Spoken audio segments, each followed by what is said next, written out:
ദൈവനാമം മഹത്വപ്പെടട്ടെ. കർത്താവിൽ പ്രിയ വിശ്വാസികളുടെ സമൂഹമേ, നിങ്ങളെ ഏവരെയും പ്രഭാതവചനത്തിലേക്ക് വളരെ വിനീതമായി സ്വാഗതം ചെയ്യുന്നു. ഇന്നത്തെ ദിവസത്തിൻ്റെ പ്രത്യേകത എന്ന് പറയുന്നത് ഈ വർഷത്തെ 358 ദിവസം, ഈ മാസത്തെ 24 ദിവസം, അതായത് ബുധനാഴ്ച. ഇന്നത്തെ ചിന്താവിഷയം ശുദ്ധമാന സ്നേഹരാത്രി. ക്രിസ്മസിന് ഒരു ദിവസം മുമ്പുള്ള ദിവസം. ശുദ്ധമാന സ്നേഹ രാത്രി, ക്രിസ്മസിന് ഒരു ദിവസം മുമ്പുള്ള ദിവസം. പരിശുദ്ധനായ യോഹന്നാൻ ശ്ലീഹായുടെ രക്ഷാസുവിശേഷം 3-ാം അധ്യായം 16-ാം വാക്യത്തിൽ ഇപ്രകാരം പറയുന്നു: ദൈവം അവനെ നൽകുവാൻ തക്കവണ്ണം ലോകത്തെ സ്നേഹിച്ചു. ദൈവം അവനെ നൽകുവാൻ തക്കവണ്ണം ലോകത്തെ സ്നേഹിച്ചു. ശുദ്ധമായ ഓരോ സ്നേഹവും അവനവനെ തന്നെ നൽകുകയാണ്. പിടിച്ചുവെക്കാതെയും സ്വാർത്ഥത വിചാരിക്കാതെയും സ്വയം നൽകുമ്പോഴാണ് സ്നേഹം പരിശുദ്ധവും നിർമ്മലവുമായി മാറുന്നത്. പ്രകാരം ഈ ലോകത്തിൽ വെച്ച് ഏറ്റവും പരിശുദ്ധമായ സ്നേഹത്തിന്റെ രാത്രിയാണ് ക്രിസ്മസ്. അത് വലിയവനായ ദൈവം ചെറുതായ രാത്രിയാണ്. സ്വർഗം വിട്ട് ദൈവം മണ്ണിൽ പിറന്ന രാത്രിയാണ്. പല രാത്രിയിലും ക്രിസ്മസ് വൈരുദ്ധ്യങ്ങളുടെ രാത്രിയാണ്. ഒഴിവാക്കാനാവാത്ത തകിടം മറിച്ചിലുകളിലൂടെ സംഭവിക്കുന്ന രാത്രിയാണ്. എല്ലാവരും വലിയവരാകാനാണ് ആഗ്രഹിക്കുന്നത്. നിന്നേക്കാൾ ഞാൻ വലുതാകണം, പദവി കൊണ്ട്, പണം കൊണ്ട്, ഇതാണ് ഓരോ മനുഷ്യൻ്റെയും ആഗ്രഹം. ഇവിടെ വലിയവനായ ദൈവം ചെറുതാകാൻ തീരുമാനിച്ചത്. വിട്ടുകൊടുക്കാനും എളിമപ്പെടുവാനുമുള്ള മാതൃകയാണ് അതുവഴി ദൈവം ലോകത്തിനെ കാണിച്ചു കൊടുത്തത്. ദൈവം സ്വർഗം വിട്ടിറങ്ങിയപ്പോൾ സംഭവിച്ചത് 2 കാര്യങ്ങളാണ്. 1, മണ്ണിന് സ്വർഗത്തിൻ്റെ ഗന്ധമുണ്ടായി. 2, മനുഷ്യനും ദൈവവും തമ്മിലുള്ള സമാനത രൂപാന്തരപ്പെട്ടു.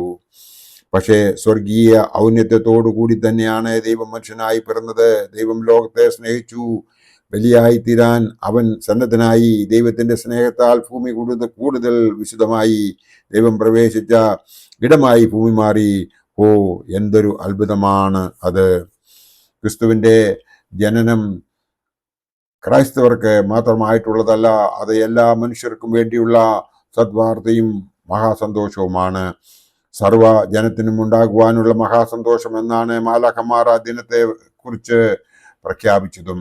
മനുഷ്യർ തമ്മിലുള്ള അതിർവരമ്പുകൾ തേഞ്ഞുമാഞ്ഞു പോകുന്നതാണ് ഓരോ ആഘോഷവും ഉത്സവവും.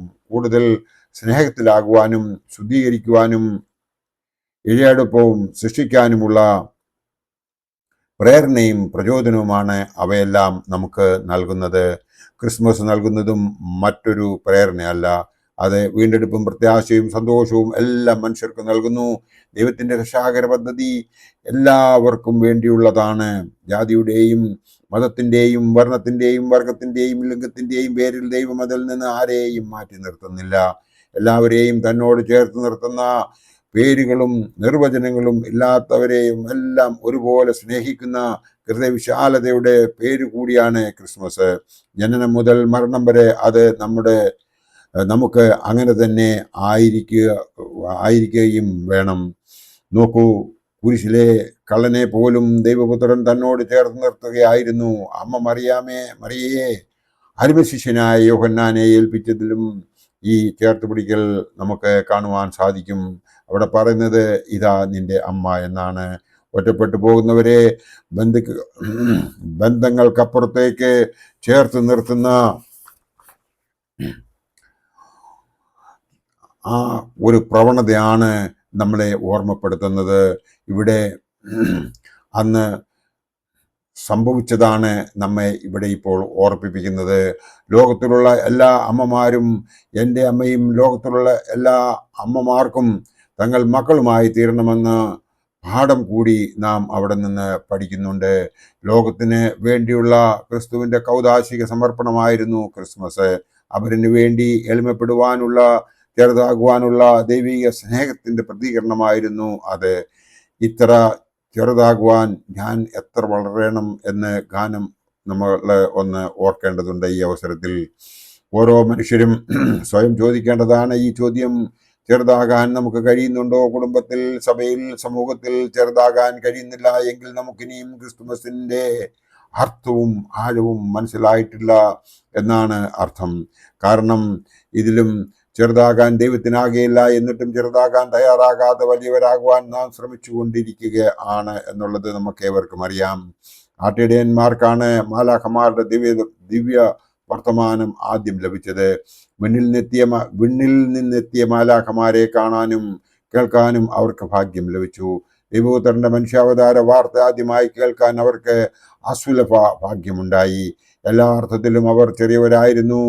തലയ്ക്ക് മീതെ ഒരു മേൽക്കൂര പോലുമില്ലാത്തവർ, സമൂഹത്തിന്റെ മുഖ്യധാരയിൽ നിന്ന് അകറ്റി നിർത്തപ്പെട്ടവർ, അഹങ്കരിക്കാൻ പദവികളില്ലാത്തവർ, തിരസ്കൃതർ, അതായിരുന്നു ആ ആട്ടിടയർ. എന്നിട്ടും ചെറിയവരായ അവരെയാണ് മാലാഖമാർ ആദ്യമായി മനുഷ്യാവതാര വാർത്ത അറിയിച്ചത്. അത് ദൈവത്തിന്റെ തിരഞ്ഞെടുപ്പായിരുന്നു. ചെറിയവർക്ക് കൊടുക്കേണ്ട പരിഗണനയും പ്രാധാന്യവുമാണ് അതിലൂടെ വ്യക്തമാക്കപ്പെടുന്നത്.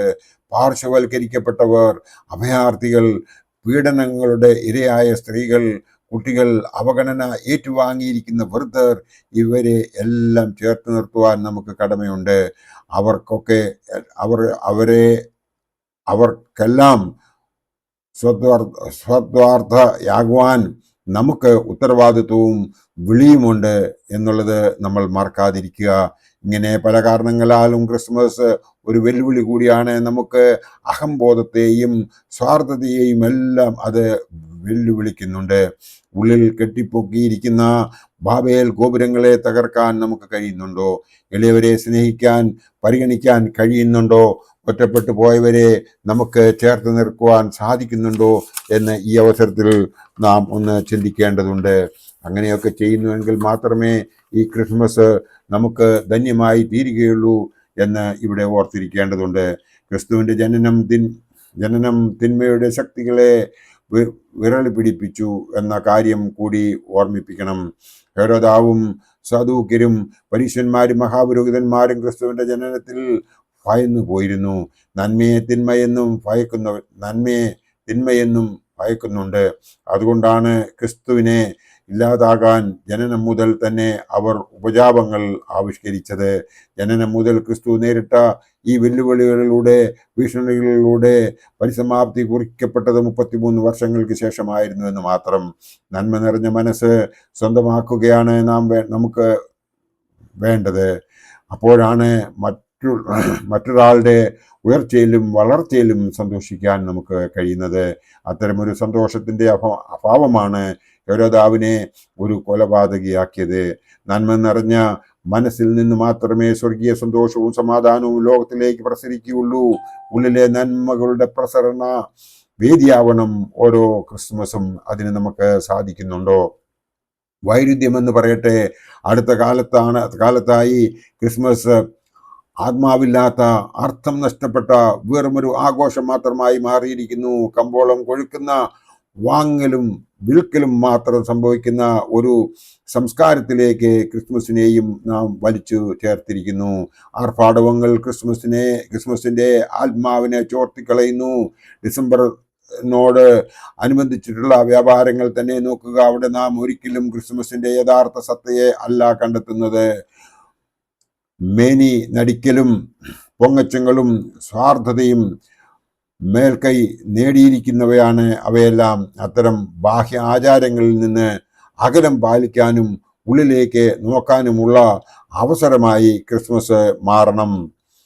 വെളിച്ചത്തിന്റെ ഉത്സവം എന്നാണ് ക്രിസ്മസ് അറിയപ്പെടുന്നത്. ആകാശത്തിലെ താരകമായാലും ഭൂമിയിലെ മെഴുകുതിരിയായാലും വെളിച്ചമാണ് നൽകുന്നത്. എന്നാൽ സ്വയം എരിഞ്ഞുകൊണ്ടാണ് അവ വെളിച്ചമേകുന്നത്. അതുപോലെ സ്വന്തം അഹന്തയെയും സ്വാർത്ഥതയെയും ഇല്ലാതാക്കിക്കൊണ്ട് മറ്റുള്ളവർക്ക് വെളിച്ചം നൽകാൻ നമുക്ക് കഴിയട്ടെ. അതിന് ആദ്യം ഉള്ളിൽ ഉണ്ണിയേശു പിറക്കട്ടെ. ഉള്ളിൽ ഉണ്ണിയേശു പിറന്നു കഴിയുമ്പോൾ ഈ ലോകത്തിന് കൂടുതൽ വെളിച്ചം നൽകുന്നവരായി നമുക്ക് മാറുവാൻ സാധിക്കും. അതിനുവേണ്ടി നാം ചെയ്യേണ്ടത് ദൈവത്തിൻ്റെ വഴിയെ തിരിച്ചറിയുകയും അവൻ്റെ താഴാഴ്മയെ മനസ്സിലാക്കി ആ താഴാഴ്മയിലൂടെ നമുക്കും ജീവിക്കുവാൻ സാധിക്കുമ്പോൾ മാത്രമേ അങ്ങനെ ഒരു ജീവിതം നമുക്ക് സാധിക്കുകയുള്ളൂ. ഈ ക്രിസ്മസ് അതിന് ഒരു വേദിയായി മാറട്ടെ എന്ന് മാത്രം ഈ അവസരത്തിൽ ഓർപ്പിച്ചുകൊണ്ട് എൻ്റെ വാക്കുകൾ ഇവിടെ ഉപസംഹരിക്കട്ടെ. ദൈവം നമ്മളെ എല്ലാവരെയും അനുഗ്രഹിക്കട്ടെ. നന്ദി, നമസ്കാരം.